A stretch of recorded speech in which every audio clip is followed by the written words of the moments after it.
നമ്മുടെ ചാരസംഘടനയായ റോയുടെ ഒരു ഏജൻറ്റിൻ്റെ പേര് CC1 എന്നാണ് കോഡ് നാമം.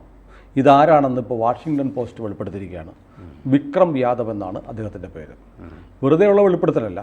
നമ്മുടെ ഇന്ത്യയും മറ്റ് രാജ്യങ്ങളും ഇപ്പോൾ കാനഡയുമായിട്ടുള്ള നമ്മുടെ ബന്ധം വല്ലാതെ വഷളായിരിക്കുകയാണ്. ഖലിസ്ഥാൻ തീവ്രവാദികളെ കൊല്ലാനും കൊന്നതും ഒക്കെയായി ബന്ധപ്പെട്ട് ഇന്ത്യ നടത്തിയ ശ്രമങ്ങൾ എന്ന പേരിൽ ജസ്റ്റിൻ ട്രൂഡോ പ്രൈം മിനിസ്റ്റർ തന്നെ അവിടെ ചില പ്രശ്നങ്ങൾ ഉണ്ടാക്കിക്കൊണ്ടിരിക്കുകയാണ്. അതിനിടയ്ക്കാണ് പന്നുൻ എന്ന് പറയുന്ന ഖലിസ്ഥാൻ തീവ്രവാദിയെ ന്യൂയോർക്കിൽ വെച്ച് കൊലപ്പെടുത്താൻ നടത്തിയ ശ്രമത്തിൻ്റെ പിന്നിൽ പ്രവർത്തിച്ചത് CC1 ആണ്. വാഷിങ്ടൺ പോസ്റ്റ് ഇപ്പോൾ പറയുന്നു ഈ CC1 വിക്രം യാദവാണ്. ചരിത്രത്തിൽ ആദ്യമായിട്ടാണ് ഒരുപക്ഷെ അമേരിക്കയിലെ ഒരു പത്രം അമേരിക്കൻ ഏജൻസികളെ കോട്ട് ചെയ്ത് നമ്മുടെ രഹസ്യാന്വേഷണ ചാരസംഘടനയായ റോയുടെ ഏജൻറ്റിൻ്റെ പേര് പറയുന്നത്. ഇദ്ദേഹം നിഖിൽ വർമ്മ എന്ന് പറയുന്ന ഒരു ഇടനിലക്കാരന് പണം കൊടുത്ത് ഇദ്ദേഹത്തിന് പന്നുവിൻ്റെ ഡീറ്റെയിൽസും കൊടുത്ത് അയാളെ കൊലപ്പെടുത്താനുള്ള ദൗത്യം ഏൽപ്പിച്ചു. എന്നാൽ വേണ്ടത്ര സ്കില്ല് കഴിവില്ലാത്തതുകൊണ്ട് ഈ ദൗത്യം നടന്നില്ല എന്നാണ് പറയുന്നത്. അതുമാത്രമല്ല, വീണ്ടും വാഷിങ്ടൺ പോസ്റ്റ് പറയുന്നു CRPFലാണ് ഇദ്ദേഹത്തെ ഇപ്പോൾ തിരിച്ച് നിയമിച്ചിരിക്കുന്നത്. അദ്ദേഹത്തിൻ്റെ ഒറിജിനൽ അതെ, ഓർഗനൈസേഷൻ അവിടെ നിന്ന് ഡെപ്യൂട്ടേഷനിൽ പോയതാണ്. അപ്പോൾ നമ്മുടെ ഒരു ചാര സംഘടന വിദേശത്ത് ചില ഓപ്പറേഷൻസ് നടത്തിയെന്നും അതിൽപ്പെട്ട ആളുടെ രഹസ്യ വിവരം ഒരു ഘട്ടത്തിൽ അമേരിക്ക വെളിപ്പെടുത്താൻ വെച്ചതാണ്. പിന്നീട് അമേരിക്ക അത് ഹൈഡ് ചെയ്ത് വെച്ചു. CC1 എന്നുള്ള പേര് തന്നെയാണ് അവരുടെ ഡോക്യുമെൻറ്റുകളിൽ പിന്നീട് ഉപയോഗിച്ചത്. അതാണ് വാഷിങ്ടൺ പോസ്റ്റ് ചോർത്തി പുറത്തു കൊണ്ടുവന്നിരിക്കുന്നത്. ഈ സമയത്ത് വളരെ പ്രധാനപ്പെട്ട ഒരു സംഭവം കൂടിയുണ്ട്. ടൊറാൻഡോയിൽ കഴിഞ്ഞ ഞായറാഴ്ച ഖലിസ്ഥാൻവാദികളുടെ ഒരു മീറ്റിംഗ് നടന്നു. അതിൽ ജസ്റ്റിൻ ട്രൂഡോ പ്രസംഗിച്ചിരുന്നു. ഇന്ത്യക്ക് എതിരായിട്ടുള്ള മുദ്രാവാക്യങ്ങൾ വിളിക്കുമ്പോൾ ജസ്റ്റിൻ ട്രൂഡോ അവിടെ ചിരിച്ചുകൊണ്ട് ആ വേദിയിലുണ്ടായിരുന്നു. ഇതിൻ്റെ പേരിൽ ഇന്ത്യ വലിയൊരു രോഷത്തിലാണ്. ഹൈക്കമ്മീഷണറെയൊക്കെ വിളിച്ച് ഭയങ്കരമായ പ്രശ്നങ്ങൾ ഉണ്ടായിക്കൊണ്ടിരിക്കുകയാണ്. ആ സമയത്താണ് വിക്രം യാദവ് എന്ന CC1ൻ്റെ വിവരങ്ങൾ പുറത്തേക്ക് വരുന്നത്. അതെ, ഇത് ഇന്ത്യക്കെതിരായിട്ടുള്ള ഒരു പ്രചരണം ഖലിസ്ഥാൻ മൂവ്മെൻറ്റിൻ്റെ ഭാഗമായി പാശ്ചാത്യ രാജ്യങ്ങളിലും അമേരിക്കയിലും നടക്കുന്നുണ്ടായിരുന്നു, കാനഡ ഉൾപ്പെടെ. അപ്പോൾ ഇന്ത്യ ഈ അതിർത്തി കടന്ന് ചില കൊലപാതകങ്ങൾ നടത്തുന്നു. ഇന്ത്യ വിരുദ്ധരായ ചില ആളുകളെ നമ്മൾ കുറേ അജ്ഞാതരെ കുറിച്ച് കേൾക്കുന്നുണ്ടല്ലോ. ഉണ്ട്, കുറേ കൊലപാതകങ്ങളുടെ എണ്ണം നിരത്തി. ഇതൊക്കെ ഇതിൻ്റെയൊക്കെ പിന്നിൽ ഇന്ത്യയാണ്. ഇന്ത്യ ആവർത്തിച്ചത് നിഷേധിക്കുകയും ചെയ്തിട്ടുണ്ട്. ഇപ്പോൾ കറാച്ചിയിൽ നടക്കുന്നു. അല്ല, ഇപ്പോൾ ഇലക്ഷൻ്റെ ഇടയ്ക്ക് നടന്നു. ലഷ്കർ ഇസ്ലാം കമാൻഡറായ ഹാജി അക്ബർ അഫ്രീദി വോട്ടെടുപ്പിനിടയ്ക്ക് ഇവിടെ വോട്ടെടുക്കുമ്പോൾ അവിടെ വെടിവെപ്പായിരുന്നു. അയാളെ തട്ടി, അജ്ഞാതൻ തട്ടി. ഇയാളുടെ ഒരു ബാക്ക്ഗ്രൗണ്ട് എന്ന് പറഞ്ഞാൽ കാശ്മീരിൽ നിന്ന് പണ്ഡിറ്റുകൾ ഓടിപ്പോകണം അല്ലെങ്കിൽ കൊല്ലും എന്ന് ഭീഷണിപ്പെടുത്തിയ ആളാണ് ഈ അഫ്രീദി. അതെ. കൂടാതെ ഇന്ത്യൻ ഹൈക്കമ്മീഷൻ ഓഫീസ്, ലണ്ടനിലെ ഇന്ത്യൻ ഹൈക്കമ്മീഷൻ ഓഫീസിൻ്റെ മുമ്പിൽ ഒരു ആക്രമണം നടന്നു ഏതാനും മാസങ്ങൾക്ക് മുമ്പ്. അതിന് നേതൃത്വം കൊടുത്ത ആളും കൊല്ലപ്പെട്ടു. കഴിഞ്ഞ 2 ദിവസത്തിന് മുമ്പ് കൊല്ലപ്പെട്ടു. ഡൽഹിയിൽ ചെങ്കോട്ടയിൽ മറ്റേ ഖലിസ്ഥാൻ കൊടികയറ്റിയവനെ കർഷക സമരത്തിനിടയ്ക്ക് കാനഡയിൽ വെച്ച് വെടിവെച്ചു വന്നു. അതെ. അപ്പോൾ ഈ ഖലിസ്ഥാൻ മൂവ്മെൻറ്റിൻ്റെ ആളുകളും ഇസ്ലാമിക് തീവ്രവാദികളും ഇന്ത്യക്കെതിരെ അവിടെ ഇവിടെയും പ്രവർത്തിക്കുന്ന ചെറിയ ഗ്രൂപ്പുകളുടെ ഒക്കെ ആളുകൾ അജ്ഞാത സാഹചര്യത്തിൽ കൊല്ലപ്പെടുന്നുണ്ട്. സ്വാഭാവികമായും ഇന്ത്യയെ സംശയിക്കും. പക്ഷേ ഈ സംശയത്തിൻ്റെ പിൻബലമായി തെളിവുകളൊന്നും ഇതുവരെ ഇന്ത്യ ആവശ്യപ്പെട്ടിട്ട് ആരും കൊടുത്തിട്ടില്ല. ഇപ്പോഴാണ് ഒരാളിൻ്റെ പേര് വിക്രം യാദവ് എന്ന മുൻ CRPF അംഗമായ ആൾ റോയിൽ ഡെപ്യൂട്ടേഷൻ വന്നിട്ട് ഈ ദൗത്യം കഴിഞ്ഞ അയാൾ ഡെപ്യൂട്ടേഷൻ മതിയാക്കി തിരിച്ചു പോവുകയും ചെയ്യും. അപ്പോൾ അയാളുടെ പേര് വന്നിരിക്കുന്നത്. ഇതുപോലെ പത്രപ്രവർത്തനത്തിൻ്റെ മിടുക്ക് അവിടെ നിൽക്കട്ടെ.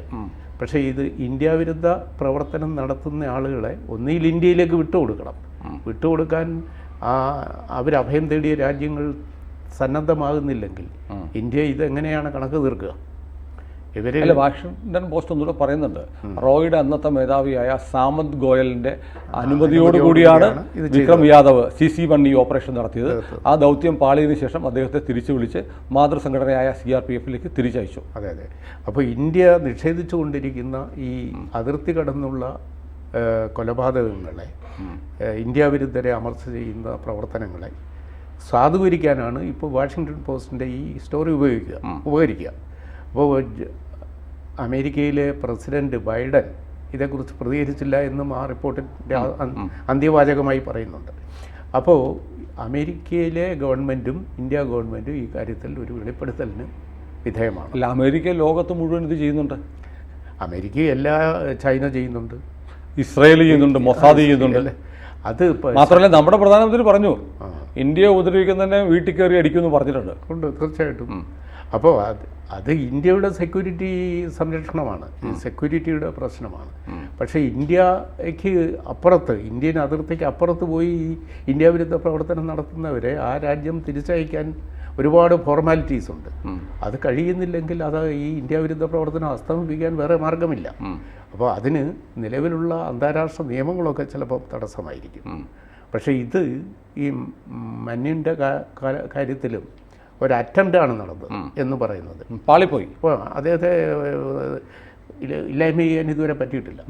പക്ഷേ ഖലിസ്ഥാൻ മൂവ്മെൻറ്റ് കാനഡയിലും ബ്രിട്ടനിലും അമേരിക്കയിലും അതിശക്തമായിട്ട് ഇന്ത്യക്കെതിരെ നടക്കുന്നുണ്ട്. ഇന്ത്യയിലെ കാർഷിക സമരങ്ങൾക്ക് ധനസഹായം ചെയ്യുന്നുണ്ട് അവർ. പാകിസ്ഥാനിൽ വിഘടനവാദം വീണ്ടും കുത്തിപ്പോക്കാൻ ശ്രമിച്ചു ഈ അടുത്ത കാലത്ത്. നമ്മുടെ അതിർത്തി സംസ്ഥാനമായ രാജസ്ഥാനിലും പഞ്ചാബിലും ഇപ്പോൾ ഹരിയാനയിലും ഇപ്പോഴും ഈ മൂവ്മെൻറ്റിൻ്റെ ആളുകൾ പ്രവർത്തിക്കുന്നുണ്ട്.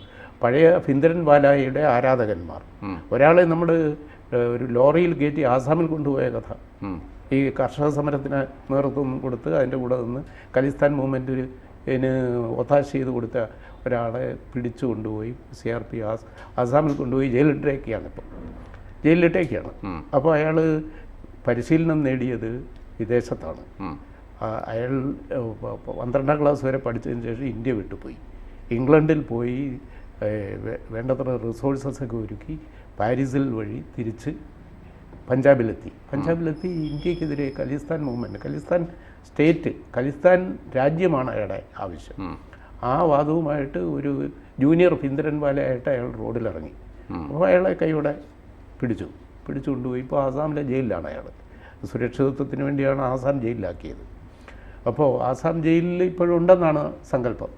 ഇതുപോലെയുള്ള ഖലിസ്ഥാൻ വാദപ്രസ്ഥാനങ്ങൾ ഇന്ദിരാഗാന്ധിയുടെ കാലത്ത് അതിശക്തമായിരുന്നത് ഇടക്കാലത്ത് അസ്തമിച്ചുവെങ്കിലും പുതിയ ജനറേഷൻ വന്നപ്പോൾ അവർക്ക് ഈ കർഷകരായിട്ട് ടൊറാൻഡോയിലും ഒട്ടാവയിലും ഒക്കെ പോയവർ, കാനഡയിലെ പ്രധാനപ്പെട്ട കർഷക ലോബി, അവരൊക്കെ അവിടുത്തെ പൗരത്വം സ്വീകരിച്ചു. അവർക്ക് ഇരട്ട പൗരത്വം ഉണ്ട്. അതുകൊണ്ട് അവർക്ക് ഇരട്ട പൗരത്വം ഉണ്ട്. ഇന്ത്യൻ പാസ്പോർട്ടും ഉണ്ടെങ്കിൽ കൂടെ ഇന്ത്യയിൽ വരാം. അപ്പോൾ ആ സൗകര്യം അവർ ഉപയോഗിക്കുന്നു. മാത്രമല്ല ഇന്ത്യയിലെ ഗവൺമെൻറ്റിനെ അട്ടിമറിക്കുവാനുള്ള എല്ലാ ശ്രമങ്ങളും. ഇരട്ട പൗരത്വം അല്ല സാർ, കനേഡിയൻ സിറ്റിസണിന് OCI എന്നുള്ള കാർഡ് കൊടുക്കുന്നത്, OCA കാർഡാണ് കൊടുക്കുന്നത്, ഓവർസീസ് സിറ്റിസൺസ് ഓഫ് ഇന്ത്യ. നമുക്ക് ഭരണഘടന പ്രകാരം 2 പൗരത്വം ഇല്ല. അതാണ് മോദി പറഞ്ഞ കർഷക സമരത്തിന്റെ കാലത്ത് OCA സ്റ്റാറ്റസ് പിൻവലിക്കും എന്ന് പറഞ്ഞിരുന്നു. അപ്പോഴത് മൂവ്മെന്റ് ഒതുങ്ങിയാന്ന് പറയാം. ഇപ്പോൾ ഇന്ത്യൻ പാസ്പോർട്ട് ഉള്ളവർക്ക് ഇന്ത്യയിലേക്ക് വരുന്നതിന് വിസ വേണ്ട. അപ്പം ആ സ്റ്റാറ്റസ് ഇപ്പോഴും ഇവർ ഉപയോഗിക്കുകയും ഇന്ത്യക്കെതിരായിട്ടുള്ള പ്രചരണം നടത്തുകയും ചെയ്യുന്നു. അപ്പോൾ ഇത് നമുക്ക് ഒറ്റയ്ക്ക് വരുന്ന കേസുകൾ ഇൻ്റർനാഷണൽ എയർപോർട്ടുകളിൽ സ്ക്രീൻ ചെയ്ത് പിടിക്കാൻ പറ്റും. പക്ഷേ ഈ ഭീകരപ്രവർത്തനം ഇവർക്ക് പല ചാനലുകളുണ്ട്, പല വഴികളിലൂടെ വരുന്നുണ്ട്. നേപ്പാളിൽ ഇറങ്ങി, നേപ്പാളിൽ വന്നിട്ട് ഈസി ആയിട്ട് വരാം, ഗോരഖ്പൂർ വഴി കയറി പോകാം, പിന്നെ ട്രക്കുകളിൽ വരാം, റോഡ് മാർഗം വരാം. അപ്പോൾ ആ ചാനലുകളിൽ ഉപയോഗിക്കുന്നുണ്ട്, ഭൂട്ടാൻ വഴി വരുന്നുണ്ട്. അപ്പോൾ ഇതൊക്കെ നമ്മൾ ഈ അതിർത്തി സംസ്ഥാനങ്ങളൊക്കെ ടൈറ്റൻ സെക്യൂരിറ്റി ഏർപ്പെടുത്താനുള്ള പ്രധാന കാര്യവും അതാണ്. മാത്രമല്ല ഈ ബോർഡർ സ്റ്റേറ്റുകളെയൊക്കെ നമ്മൾ നല്ല സൗഹൃദത്തിൽ നിർത്തുന്നുണ്ട്. അപ്പോൾ അതിൽ വിഘടന സ്വഭാവം ഉണ്ടാക്കുവാൻ ഇന്ത്യ വിരുദ്ധ സംഘടനകളും കക്ഷികളും വ്യക്തികളും ശ്രമിക്കുകയും ചെയ്യുന്നുണ്ട്. ഇപ്പോൾ വാഷിങ്ടൺ പോസ്റ്റിലെ ഒരു പത്രപ്രവർത്തന മികവ് അവർ കാണിച്ചു, ഒരു രഹസ്യം. അതിനകത്ത് അവർ വളരെ പ്രധാനപ്പെട്ട ഒരു കാര്യം പറയുന്നുണ്ട്. വേണമെങ്കിൽ ഈ CC1 എന്നൊക്കെ പറഞ്ഞാൽ ഒരു സ്പെക്കുലേറ്റീവ് സ്റ്റോറി എന്ന് പറയാം. അത് ഉറപ്പിക്കാൻ വേണ്ടി അവർ പറയുന്നത് CC1 എന്ന് പറയുന്ന വിക്രം യാദവ് ഈ ഓപ്പറേഷന് വേണ്ട അഡ്രസ്സ്, മറ്റ് ഡീറ്റെയിൽസ്, ചിലപ്പോൾ പണം ഉൾപ്പെടെ കൈമാറിയത് നിഖിൽ ഗുപ്തക്കാണ്. നിഖിൽ ഗുപ്ത ഇപ്പോൾ ചെക്കോസ്ലോവാക്യൻ ഏജൻസി പിടിച്ച് പ്രാഗിലെ ജയിലിലോ മറ്റോ തടവിലോ മറ്റോ വെച്ചിരിക്കുകയാണ്. ഏറ്റവും ലേറ്റസ്റ്റ് പേരെ കൂടെ പറയുന്നുണ്ട്. അപ്പോൾ കുറച്ചുകൂടെ ആധികാരികതയാണ്. അപ്പോൾ എനിക്ക് തോന്നുന്നത് സാർ, ഇതിപ്പോൾ ലോകത്ത് ഈ രാജ്യത്തിൻ്റെ ശത്രുക്കളെ ഉന്മൂലനം ചെയ്യുക എന്നുള്ളത് മൊസാദ്, CIA തുടങ്ങി പലരും ചെയ്യുന്ന റഷ്യൻ ഏജൻസികൾ പുട്ടിൻ്റെ ശത്രുക്കളെ ലോകത്ത് പല ഭാഗങ്ങളിൽ കൊല്ലുന്നുണ്ട്. അതൊരു മറ്റ് ഇത്തരം ഭീകരപ്രവർത്തനം നടത്തുന്നവർക്കൊരു ഭീതി ഉണ്ടാക്കുന്ന സംഗതി തന്നെയാണ്. അപ്പോൾ ഇന്ത്യയും ഭയപ്പെടണം എന്ന തരത്തിലേക്ക് ഇന്ത്യ മാറിയിട്ടുണ്ട്. അത് ഇന്ത്യൻ ഡിഫൻസിൻ്റെ ഒരു ശക്തിയാണ്, ഇവിടുത്തെ ഏജൻസികളുടെ കരുത്തുമാണ്. അപ്പോൾ ഇന്ത്യയും ഇന്ത്യാവിരുദ്ധ പ്രവർത്തനം ഇന്ത്യക്ക് വെളിയിൽ നടത്തുന്നവർ സൂക്ഷിക്കണം എന്ന ഒരു മുന്നറിയിപ്പ് ഇതിനകത്തുണ്ട്. ഇത് നിയമവിരുദ്ധമല്ല, അന്താരാഷ്ട്ര നിയമങ്ങൾക്കെതിരാണെങ്കിലും ഇന്ത്യയുടെ സേഫ്റ്റി നോക്കണ്ടേ? അതെ അതെ. അല്ല, ഇപ്പോൾ അമേരിക്കക്കൊന്നും അങ്ങനെ കൈയൊഴിയാൻ പറ്റില്ല. അമേരിക്ക FBI ഒക്കെ പുറത്തൊക്കെ CIA ഒക്കെ നടത്തുന്ന പല ഓപ്പറേഷൻസും നമ്മുടെയൊക്കെ ഇൻപുട്സ് ഒക്കെ എടുക്കുന്നുണ്ട്. എല്ലാ ഏജൻസികളും പരസ്പരം സഹകരിച്ചാണ് പ്രവർത്തിക്കുന്നത്. ബിൻ ലാദനെ പാകിസ്ഥാനിൽ കൊന്നല്ലോ അമേരിക്ക. അത് ക്രോസ് ബോർഡർ അതെ പിന്നെ ആക്രമണത്തിലൂടെ. അപ്പോൾ അമേരിക്കയ്ക്ക് ഇതിനെ അങ്ങ് ഓപ്പണായിട്ട് അപലപിക്കാൻ പറ്റില്ല. അതെ അതെ.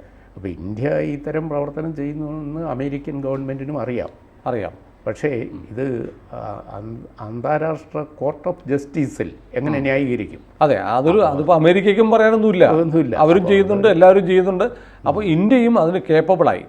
മുൻകാലങ്ങളിൽ ഇപ്പോൾ നമുക്ക് ബലാക്കോട്ട് ആക്രമണം, ഇന്ത്യ മോദിയുടെ കാലത്ത് നടത്തിയ സർജിക്കൽ സ്ട്രൈക്ക്. അപ്പോൾ അതിനുശേഷം ഈ സമീപകാലത്ത് കഴിഞ്ഞ 4-5 വർഷത്തിനിടയ്ക്കാണ് ഇന്ത്യയുടെ ശത്രുക്കളെ അജ്ഞാതർ ലോകത്തിൻ്റെ പല ഭാഗങ്ങളിൽ ടപ്പ് ചെയ്ത് വെടിവെച്ച് കൊല്ലുന്നത്. അപ്പോൾ നമുക്കിതൊക്കെ വായിക്കുമ്പോൾ നമുക്ക് ചില സംശയമുണ്ട്, നമ്മളായിരിക്കുമോ, ഇന്ത്യ ആയിരിക്കുമോ, ഉള്ളിൻ്റെ ഉള്ളിൽ ഇന്ത്യ ആയിരിക്കണം കേൾക്കുമ്പോൾ ആഗ്രഹിക്കുകയും ചെയ്യുന്നുണ്ട്. നമ്മുടെ സർക്കാരാണെങ്കിൽ നമുക്ക് പങ്കൊന്നുമില്ല എന്ന് ഒഴുക്കം മട്ടി പറയുന്നുണ്ട്. പക്ഷെ ഫസ്റ്റ് ടൈമാണ് ഒരു ഇന്ത്യൻ ഏജൻറ്റിൻ്റെ കോഡ് നെയിം റിവീൽ ചെയ്ത് ഇയാളാണ് എന്ന് പറയുകയും അതിൻ്റെ ഇടനിലക്കാരൻ്റെ പേര് പറയുകയും അത്രയും ഡീറ്റെയിൽ ആയിട്ട് ഇൻഫർമേഷൻ വരുന്നത്. അപ്പോൾ എനിക്ക് തോന്നുന്നു ഇന്ത്യ പ്രതിസന്ധിയിലൊന്നുമല്ല, നമുക്ക് ചിലപ്പോൾ ഒരു അഭിമാനകരമായ ഒരു കാര്യമാണ് രാജ്യത്തിൻ്റെ ശത്രുക്കളെ വിദേശത്ത് അവരുടെ ലോകത്തിൻ്റെ ഏതു ഭാഗത്ത് ഒളിച്ചിരുന്നാലും അവിടെ ചെന്ന് വേട്ടയാടി കൊല്ലാൻ ഇന്ത്യക്ക് പറ്റും എന്ന തരത്തിലേക്ക് ഇന്ത്യ കരുത്ത് തെളിയിക്കുകയാണ്. ഒരുപക്ഷെ മോദിയുടെ കാലത്ത് കേന്ദ്ര സർക്കാരിന് ഒരിക്കലും ഏറ്റെടുക്കാൻ കഴിയാത്ത, കേന്ദ്രത്തിന് അംഗീകരിക്കാൻ പറ്റില്ല ഞങ്ങളിങ്ങനെ ചെയ്യുന്നുണ്ടെന്ന്. അപ്പോൾ വാഷിങ്ടൺ പോസ്റ്റിൻ്റെ ഈ വാർത്ത ഒരുപക്ഷെ ഈ അടുത്ത ഘട്ടങ്ങളിലായി നടക്കുന്ന തെരഞ്ഞെടുപ്പിൽ ഒരുപക്ഷെ നരേന്ദ്രമോദിയെ സഹായിക്കില്ലേ? തീർച്ചയായിട്ടും. കാരണം ഇതിന് മനുഷ്യാവകാശ പ്രവർത്തകരുടെ ഒറ്റപ്പെട്ട ശബ്ദങ്ങളെ ഇതിന് വരുള്ളൂ. പക്ഷേ ഇന്ത്യ ഇങ്ങനെ അല്ലെങ്കിൽ ഈ തരം ഇന്ത്യ വിരുദ്ധ പ്രവർത്തനത്തെ എങ്ങനെ അമർച്ച ചെയ്യും? ഇപ്പം അതിനാണല്ലോ റോ ഉണ്ടാക്കിയിരിക്കുന്നത്. അതെ. റോ ഉണ്ടാക്കിയിരിക്കുന്നത് സാമന്ത് ഗോയൽ എന്ന റോ ചീഫിൻ്റെ അറിവോടെയാണ് ഇത് ചെയ്തതെന്നും ആ വാർത്ത പറയുന്നുണ്ടല്ലോ. അപ്പോൾ ഇത്തരം പ്രവർത്തനങ്ങളിൽ ഇന്ത്യ അവശ്യം ചെയ്യേണ്ടതാണെന്ന് ഓരോ ഇന്ത്യക്കാരനും ആഗ്രഹിക്കുന്നുണ്ട്. അതെ. സത്യത്തിൽ നമുക്ക് അഭിമാനം ഉണ്ടാക്കുന്ന വാർത്തയാണ് വാഷിങ്ടൺ പോസ്റ്റ്. ഒരുപക്ഷെ മാത്രമല്ല, ഇന്ത്യക്ക് പുറത്ത് ജീവിക്കുന്ന ഇന്ത്യക്കാർക്ക് നമ്മൾ അവനെ അടിച്ചിട്ട് പോരുന്നിട്ട് എന്ത് സംഭവിച്ചു? അതെ. ഇപ്പോൾ അമേരിക്കയ്ക്ക് വന്ന ഏറ്റവും വലിയ ക്ഷീണം 9/11 അവരുടെ ഏറ്റവും വലിയ ടിൻ ടവർ അടിച്ച് വിമാനം ഓടിച്ച് തകർത്തു. അവർക്കൊന്നും ചെയ്യാൻ പറ്റിയില്ല. ഇന്നും അതിൻ്റെ ദോഷവും അതിൻ്റെ തിക്ത അനുഭവങ്ങളും അവർ പരുക്ക് മാറ്റിയിട്ടില്ല അമേരിക്ക. ഇപ്പോൾ കാരണം ഇസ്ലാമിക തീവ്രവാദം അവർ ബിൻ ലാദനെ അമർച്ച ചെയ്തു. ഈ കാരണം കൊണ്ടല്ലേ ബിൻ ലാദനെ അമർച്ച ചെയ്തെങ്കിലും ഇന്നും അമേരിക്കയ്ക്കുള്ളിൽ ഇപ്പോൾ വിദ്യാർത്ഥി കലാപം അവിടെ നടന്നു വരുന്നുണ്ടല്ലോ. അതിൻ്റെയൊക്കെ പിന്നിൽ ഇത്തരം എലമെൻറ്റ്സ് ഇപ്പോഴും ഉണ്ട്. തീവ്രവാദ സ്വഭാവമുള്ളവർ ക്യാമ്പസുകളിലൊക്കെ കടന്നുകൂടിയിട്ടുണ്ട്. നേരത്തെ ഞങ്ങൾ സംസാരിച്ച സൽമാൻ റഷ്ദിയുടെ ഒരു ഭയം അദ്ദേഹം വെളിപ്പെടുത്തിയ ഒരു ഇൻ്റർവ്യൂവിൽ അദ്ദേഹം പറയുന്നു, മുമ്പൊക്കെ എൻ്റെ സ്വതന്ത്രമായ അഭിപ്രായ പ്രകടനത്തെ എതിർത്തിട്ടുള്ളത് പ്രായമായ ആളുകളും യാഥാസ്ഥികരും മാമൂൽ പ്രമാണങ്ങളെ മുറുകെ പിടിച്ചവരും ആയിരുന്നു. അതേസമയത്ത് ഇപ്പോൾ എൻ്റെ അഭിപ്രായങ്ങളെ എതിർക്കുന്നത് ഇടതുപക്ഷവും യുവാക്കളുമാണ്. ഇതെന്നെ ഭയപ്പെടുത്തുന്നു എന്ന് പറയുന്നുണ്ട്. അപ്പോൾ ഇവിടുത്തെ ഇടതുപക്ഷ മുഖംമൂടി അണിഞ്ഞവർ പോലും ഇപ്പോൾ യാഥാസ്ഥികമായ സമീപനവും അടിച്ചമർത്തൽ സമീപനവും സ്വതന്ത്ര അഭിപ്രായത്തെ ക്രഷ് ചെയ്യുന്ന സ്വഭാവവും പ്രകടിപ്പിക്കുന്നുണ്ട്. അത് ലോകത്തിൻ്റെ ഒരു വലിയ മാറ്റമാണ്. ഏതായാലും അമേരിക്കയുടെ പരമാധികാരത്തെ സോവറിനിറ്റിയൊക്കെ ചോദ്യം ചെയ്യുന്ന വിധത്തിൽ അമേരിക്കൻ മണ്ണിൽ ഇന്ത്യ അവിടുത്തെ സിറ്റിസൺഷിപ്പുള്ള ഒരു പൗരനെ കൊലപ്പെടുത്താൻ ശ്രമിച്ചു എന്ന തരത്തിലായിരിക്കാം വാഷിങ്ടൺ പോസ്റ്റ് ഈ വാർത്ത കൊണ്ടുവന്നതിൻ്റെ താല്പര്യം. പക്ഷേ ഇന്ത്യയിൽ തെരഞ്ഞെടുപ്പ് നടക്കുന്ന സമയത്ത് ഇന്ത്യൻ ഏജൻസികൾ ഇങ്ങനെ അമേരിക്കയിൽ പോലും ചെയ്യുന്നുണ്ട് എന്ന് വരുന്നത് ശരിക്കും നരേന്ദ്രമോദിക്കുള്ളൊരു അംഗീകാരം കൂടിയാണ്. അത് കാനഡയിൽ ചെയ്തു എന്നുള്ളതാണ് ജസ്റ്റിൻ ട്രൂഡോയുടെ പരാതി. അപ്പോൾ കാനഡയിൽ മാത്രമല്ല ന്യൂയോർക്കിലും വേണ്ടി വന്നാൽ നമ്മളിത് ചെയ്യും, അതാണ് എന്നുള്ളൊരു മെസ്സേജ്. ഇത് ലോകത്തിലെ എല്ലാ ഭീകരന്മാർക്കും ഒരു പാഠമാണ്. കാരണം ഇന്ത്യ ഇന്ന് പഴയ ഇന്ത്യയല്ല, മാറുന്ന ഇന്ത്യ, മോദിയുടെ ഇന്ത്യ എന്ന് പറഞ്ഞാൽ അമേരിക്കയിൽ ന്യൂയോർക്കിൽ പോയും വേണ്ടി വന്നാൽ ഇന്ത്യയുടെ ശത്രുക്കളെ വെടിവെച്ച് കൊല്ലേണ്ടവരെ കൊന്നിരിക്കും എന്നതിൻ്റെ ഒരു മുന്നറിയിപ്പ് കൂടിയാണിതാണ്. കൂടുതൽ വാർത്തകളും വിശേഷങ്ങളും നിങ്ങളിലേക്ക് എത്താൻ ABC മലയാളം സബ്സ്ക്രൈബ് ചെയ്യുക, ബെൽ ബട്ടണും അമർത്തുക.